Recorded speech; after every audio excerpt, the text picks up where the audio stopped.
Merge at the center. Make sure halfway or 3/4 ng nozzle tip nakasubmerge. Then tilt.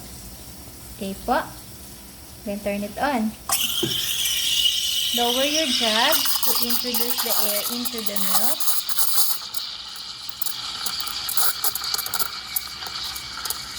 Alright. And then, after submerge it, temperature must be in between 57 degrees to 62 degrees. There you go. Here. 3 inches high. Slightly pour at the center. Make sure not to break the crema. Halfway or 3/4. Lower your jug. Create the base. Move backward. Drag it through. And make a head. Girl, ganyan bukas yung kape natin, girl ah. Pero pag hindi mo nagbayad bukas ah.